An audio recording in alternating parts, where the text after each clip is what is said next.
rouge et vert. Une carte à 2 couleurs présentée cet après-midi à 16 h par le Premier ministre Édouard Philippe. Une carte qui servira de base de travail.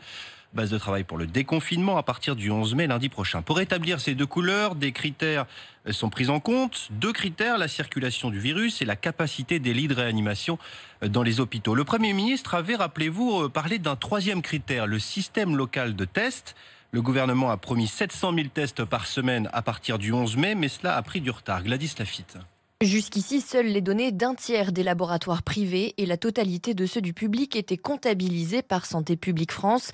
Impossible alors d'évaluer la capacité totale du pays à faire des tests, explique Lionel Barran, président du syndicat des jeunes biologistes. On n'était pas prêt parce qu'on n'avait pas l'ensemble des remontées des tests de toutes les régions. On a pas mal de retard sur tout ce qui est informatisation. C'est des choses qui auraient pu être mises en place encore avant. Lundi, une plateforme unique doit fonctionner pour centraliser les résultats des tests. Jusqu'à 700 000 par semaine, promet le gouvernement, mais Lionel Barran craint le manque de produits pour les effectuer. Est-ce qu'on aura suffisamment de coton-tige, d'écouvillons Est-ce qu'on aura assez de carburant, de réactifs pour faire l'analyse? Pour l'instant, on est certain de rien. Inquiétude aussi sur le non-fonctionnement de 21 machines commandées à la Chine à 500 000 € l'unité. Objectif 2500 tests par jour et par machine, destinés surtout aux hôpitaux. Un non-sens pour le professeur Philippe Frogel, généticien. C'était un choix lamentable. Ces machines sont complexes, elles sont livrées dans des endroits où il n'y a pas véritablement de chercheurs et des équipes d'ingénieurs, et donc il faut former. Dès le 11 mai, les résultats de ces tests seront aussi un critère. Des mesures seraient prises dans les endroits à fort taux positif.